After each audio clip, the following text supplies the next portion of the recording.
Bonjour YouTube, j'espère que tu vas bien. Aujourd'hui, c'est les news du samedi de la semaine du 25 mars 2019.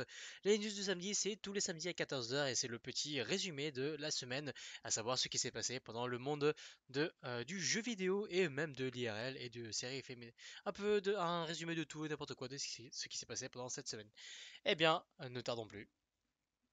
Alors, pour commencer cette semaine, en début de week-end, il y a eu la fin de Stage 1 de l'Overwatch League.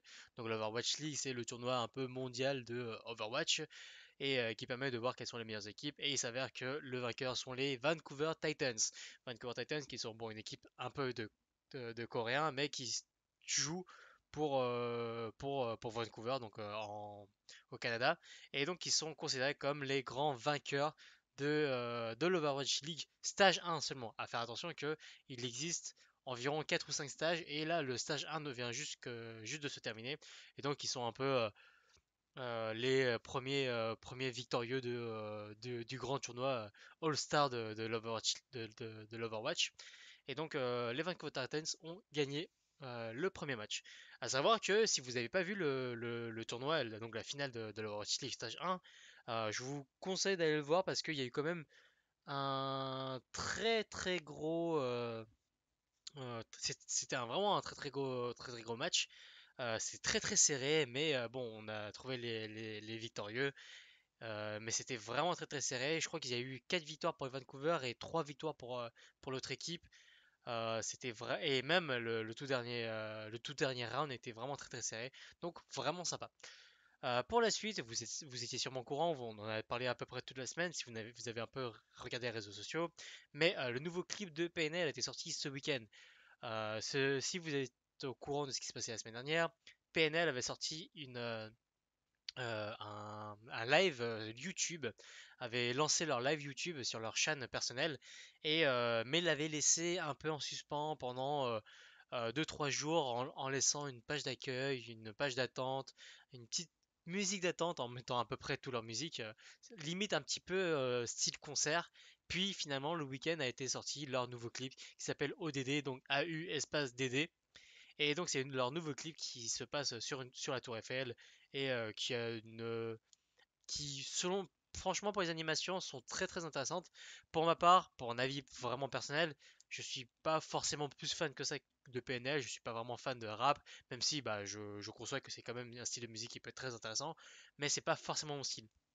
Mais il est force de dire que même si moi-même je n'aime pas le rap, j'ai regardé les clips et il y a eu du travail. Il y a eu quand même beaucoup de mise en œuvre.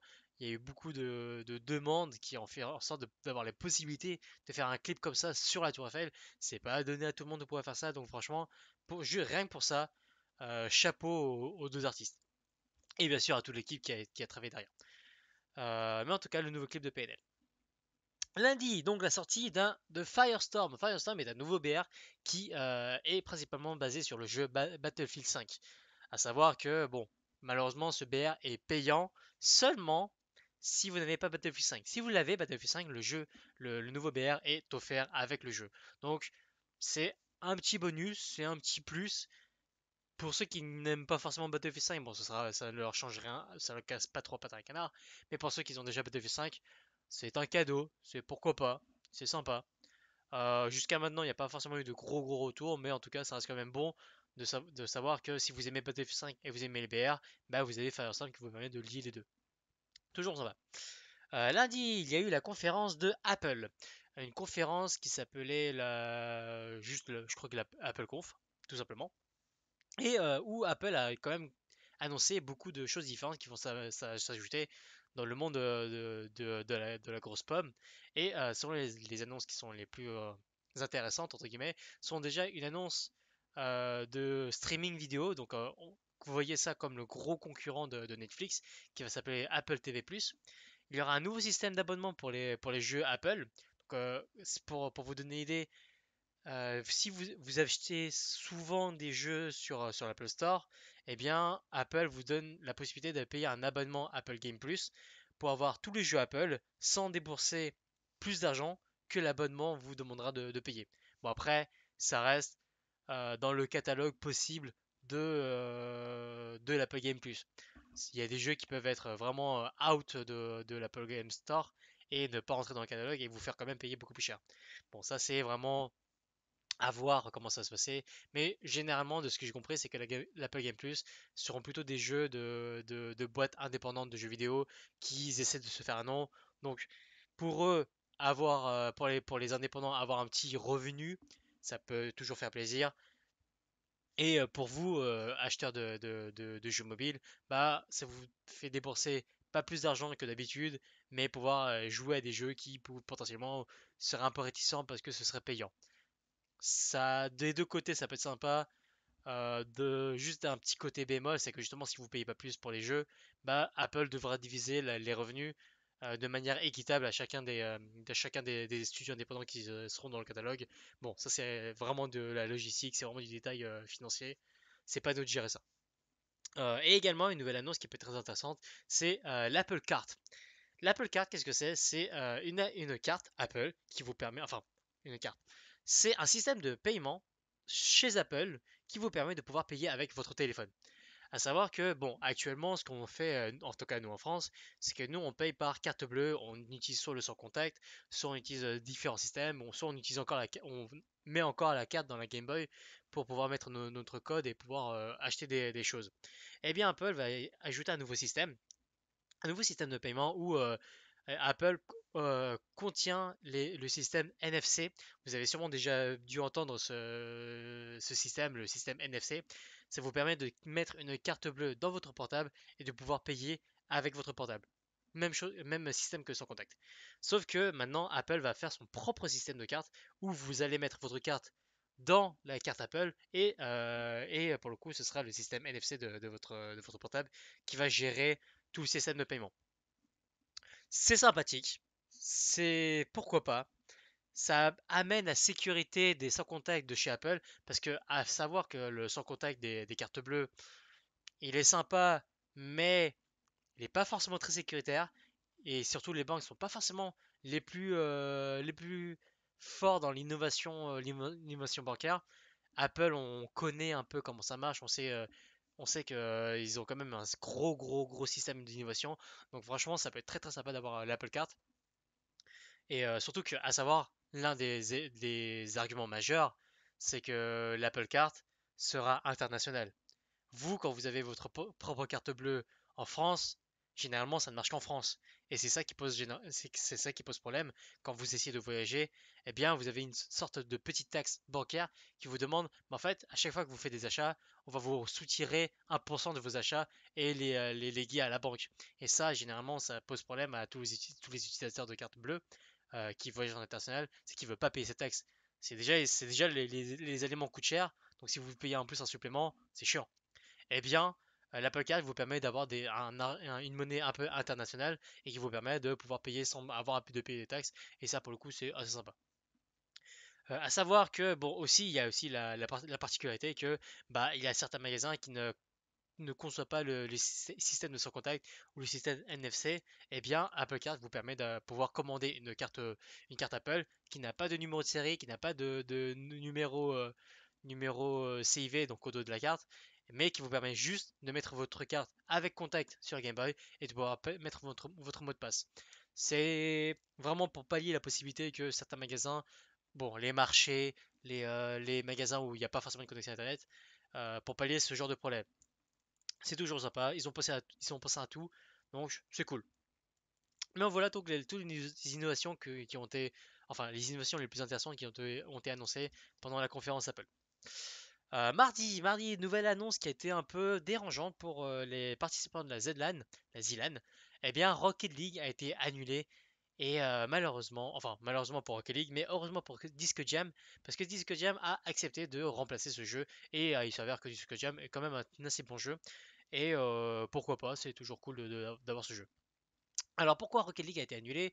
Bon, en tout cas, Zerator a fait un gros tweet longueur sur son Twitter.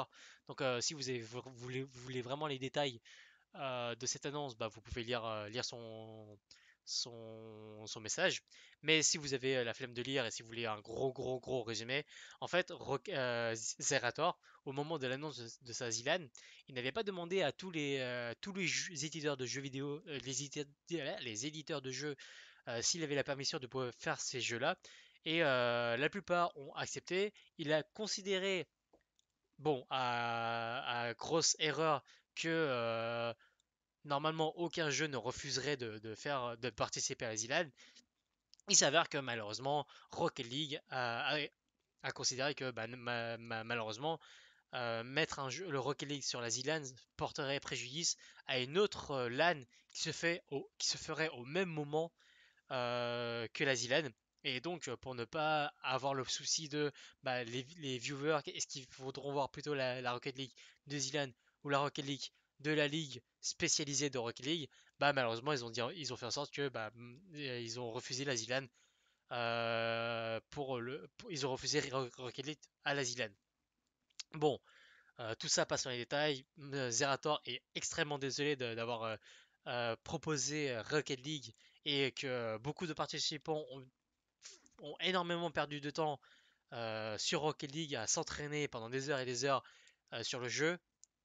Mais c'est les aléas du direct, c'est les aléas de ce genre d'annonce. Malheureusement, bon, il pensait malheureusement à mal que ça allait se faire comme ça. Bon, c'est une erreur qu'il a fait. Il en est entièrement responsable. Il le dit lui-même qu'il est entièrement responsable et s'il y a des soucis, bah, ce sera de sa faute. Il a quand même essayé de changer le jeu le plus rapidement possible, donc il a changé pour Disco Jam. Bon, au final, des gens ont perdu du temps pour s'entraîner, c'est dommage, mais en tout cas, au moins vous êtes au courant que Rocket League a été annulé et il est remplacé par Disco Jam. Ça, c'était l'annonce de mardi. Annonce supplémentaire en mardi, mais celle-là, c'est plus, pour le coup, c'est plus une annonce française. Et oui, l'article 13, vous entendez souvent cet article, l'article 13 a été accepté dans les droits d'auteur. L'article 13 a été accepté dans la loi française, voire même européenne, sur les droits d'auteur. Donc, pour vous faire un petit résumé sur l'article 13 nous annonce que maintenant, toute plateforme qui, euh, qui proposerait du contenu venant d'un contenu de utilisant des droits d'auteur, eh bien, ce, ce conteneur recevrait une amende par contenu. Pour vous donner un exemple, imaginez si YouTube, donc plateforme de vidéos en ligne, reçoit une vidéo d'un YouTuber où la vidéo il y a des droits d'auteur sur un autre article, eh bien YouTube devra payer une amende pour les dits droits d'auteur. Ce qui va arriver, c'est que les YouTubers maintenant n'auront plus le droit de mettre aucun contenu ayant des droits d'auteur dans leurs vidéos. Donc plus aucune musique connue, plus aucune vidéo connue, plus aucun article connu, plus aucune news connue. Malheureusement, l'article 13 va essayer de arranger tout ça. On ne sait pas comment ça va arriver, on ne sait pas comment YouTube va y répondre à ça, on ne sait pas comment les YouTubers vont pouvoir pallier ça, mais en tout cas, YouTube n'a plus le droit d'avoir des YouTubers qui fassent des vidéos avec du montage, avec des musiques de droit d'auteur. Plusieurs possibilités s'offrent à YouTube. Soit YouTube va accepter seulement certains YouTubers qui qui n'ont jamais utilisé de vidéos qui auront des droits d'auteur, soit ils devront faire un YouTube bot qui va gérer les vidéos avec les droits d'auteur, ce qui est impossible de faire ça. Donc on ne sait pas ce que va faire YouTube, on ne sait pas comment les YouTubeurs vont réagir, mais en tout cas l'article 13 a été accepté et malheureusement bon bah voilà on va voir comment ça va se passer. Petite news qui a été rajoutée tout au fil de la semaine d'ailleurs, c'est on a remarqué quels sont les pays qui ont le plus accepté l'article 13 et il s'avère que nous, Français, étions les plus favorables votants pour l'article 13. Si on fouille un peu les détails de ces votes, il s'avère que la plupart des votants pour sont ceux qui ont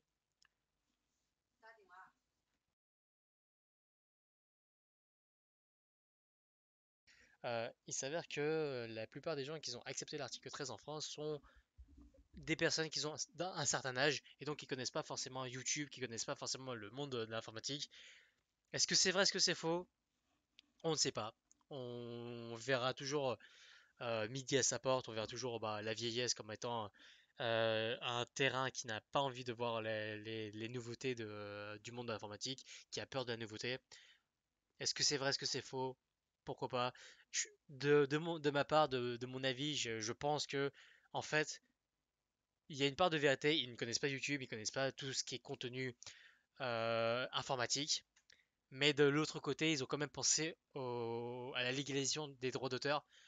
Il faut également penser aux personnes qui font des musiques, qui composent des musiques, qui créent vraiment des choses incroyables, mais que leur contenu est utilisé soit à mauvais escient, soit vraiment à tout bout de champ. Et donc, malheureusement, pour eux, ils n'ont aucun revenu sur ce que les gens utilisent, ce qui est dommage pour eux. Ça, on peut le comprendre. Mais à l'inverse, pour les gens qui sont un peu indépendants, qui sont vraiment amateurs dans la musique, pour eux, ça peut être un énorme tremplin qu'un gros youtubeur utilise leur musique tant qu'il indique la source, bien sûr. Ça peut être un gros tremplin pour certains indépendants. Donc pour moi, c'est dommage. Pour moi j'aurais totalement refusé l'article 13, mais je peux concevoir, on peut comprendre pourquoi est-ce que certains ont voté pour. On peut comprendre pourquoi il aurait été mieux de voter contre. Ça peut être à la fois bon et mauvais dans les deux sens. Bon, personnellement, on n'a plus rien à dire. L'article 13 a été voté, a été accepté. Il n'y a plus rien à dire là-dessus. Pour la suite, mercredi, Fortnite a lancé un nouveau mode de jeu qui s'appelle le mode lave. Bon, c'est un peu le petit mème qu'on entendait en permanence sur 9gag ou ce genre de choses. The floor is lava, donc le sol est de la lave, et donc le petit jeu marrant qu'il est à faire, c'est de ne plus toucher le sol. Et bien, Fortnite a essayé de faire un jeu du même type. Mercredi, Apex Legends annonce une news qui peut être sympa pour la saison 1. Et bien, il s'avère que Octane, le nouveau Legend qui a été rajouté pour la saison 1, n'est pas le seul Legend qui sera rajouté pour la saison 1.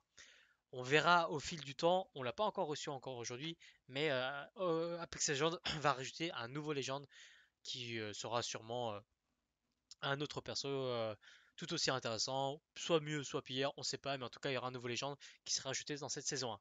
À savoir que la saison 1 va durer 3 mois en globalité, donc c'est vrai qu'on a un peu le temps. Suite, Steam va faire une refonte totale de son lobby.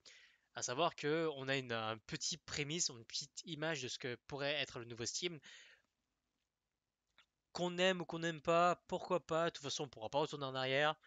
Et au final, même ce nouveau lobby est plutôt sympa. On a toutes les infos que l'on veut. On a sa bibliothèque Steam. On a des images pour permettre de voir comment être notre bibliothèque. Je suppose que le store sera un peu de la même manière. C'est plus visuel, c'est sympa, moi j'aime bien. En plus, on a aussi la liste des amis qui est juste à côté. C'est tout aussi cool. Moi, j'avoue que j'avais aussi ce petit côté bizarre où bah, je me dis, si je veux voir quels sont mes amis qui sont en ligne, bah, pourquoi est-ce que je dois ouvrir une toute nouvelle fenêtre qui n'a rien à voir avec le lobby Steam et pour voir pour mes amis. Bah, j'aimerais bien que Steam contienne toutes les informations nécessaires. Là, ils le font. Moi, personnellement, j'aime bien. Je peux comprendre que certains n'aiment pas, certains aiment bien l'ancien lobby Steam. C'est une refonte. C'est pourquoi pas. Au moins, ils essaient de faire des choses innovantes, c'est cool. Jeudi, on a eu la confirmation avec la conférence Gearbox que le nouveau jeu qui va sortir prochainement est bien Borderlands 3. Borderlands 3 qui sera le nouveau jeu de Gearbox et qui a l'air plutôt sympa. Bon, si vous avez vu la conférence, vous avez bien remarqué qu'il y a eu beaucoup de soucis techniques. N'en tenons pas trop rigueur. Sachons juste que Borderlands 3 va sortir et Borderlands. On connaît la série Borderlands, ça a toujours été cool, ça a toujours été sympa. Moi j'aime beaucoup. Je pense que je l'achèterai et j'essaierai de jouer avec des potes, mais c'est pas forcément sûr. Il y a beaucoup trop de jeux auxquels je dois jouer et donc c'est difficile. Pour la suite, et ça c'était les news de la semaine, à savoir que les news qui vont venir pour la semaine prochaine, eh bien, il y a la Catalane. La Catalane, qu'est-ce que c'est? C'est une LAN qui va se passer à Perpignan et qui va permettre de faire plusieurs jeux différents, à savoir que ce sera la toute première LAN où il y aura un tournoi Apex et le vainqueur et où le cash prize sera d'environ 20 000 euros. Plutôt sympa. Si vous aimez Apex Legends, si vous aimez la compétition, si vous êtes plutôt bon et que vous pensez avoir un bon score sur Apex, la Catalane, c'est la semaine prochaine. C'est samedi, dimanche prochain. À savoir pour les dates, c'est le 6 et 7 mars 2019. C'est une LAN plutôt sympa. Il n'y aura pas forcément que du jeu vidéo, il y aura aussi un stand de cartes. Il y aura des tournois de cartes aussi également. Donc si ça vous intéresse, bah allez-y. Franchement, ça a l'air d'être plutôt sympa. Et bien voilà. Voilà les news de cette semaine. J'espère que ça vous a plu. J'espère que vous avez aimé. J'espère que vous avez pu découvrir de nouvelles choses cette semaine. Si vous avez aimé, n'hésitez pas à mettre un pouce bleu. Si vous n'avez pas aimé, n'hésitez pas à mettre un petit commentaire pour savoir ce qui vous a déplu et ce que vous aurez voulu voir pendant ces news. Si vous avez des petits débats, si vous avez des discussions à faire, mettez-le aussi en commentaire. Bah, je lirai tous les commentaires et j'aime bien débattre un peu avec vous, savoir quels sont votre visu sur les news de cette semaine. S'il y a des news qui vous ont manqué, s'il y a des news qui sont moins intéressantes que d'autres. Mettez tout en commentaire, je lirai tout et je répondrai à la plupart des commentaires s'ils sont plutôt intéressants. On se dit à la semaine prochaine pour les news du samedi et soyez au courant.